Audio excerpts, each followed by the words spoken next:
అందరికీ నమస్తే. Welcome to ధాత్రి. ఇవాళ పలమనేరులో ఉన్నటువంటి మన అక్షరధాత్రి స్టడీ సెంటర్స్కి వెళుతూ దారి మధ్యలో మంచి మట్టి బొమ్మలు కనిపిస్తే గంటా ఊరు దగ్గర ఆగాము. ఇది పలమనేరుకి అతి దగ్గరలో ఉంటుంది. ఇక్కడ చాలా రకాల బొమ్మలు ఉన్నాయి. అందులో ఆ రోజే పెయింట్ వేసినటువంటి కొన్ని గిలకలు బొమ్మలు ఇవన్నీ చాలా బాగా నచ్చాయి మాకు. అడుగుతున్నాను, ఇవి మీరే తయారు చేస్తారా అని. ఆ రంగులు వాళ్ళే తయారు చేసి రంగుల అద్దకాలు కూడా వాళ్ళే చేస్తారట. ఎంత చక్కగా పొందుపరిచారో వాళ్ళ షాపులోని కొలువైన ఈ బొమ్మలన్నిటినీ.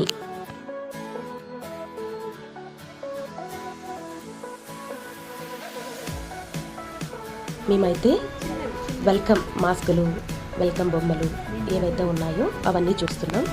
కొత్తగా వచ్చినటువంటి డిజైన్స్ ఉన్నాయని షాప్ ఆవిడకి చూపిస్తూ ఉన్నాయి. ఏవి కొనాలో అర్థం కాని పరిస్థితి, అన్నీ నచ్చేస్తున్నాయి, అన్నీ బాగున్నాయి.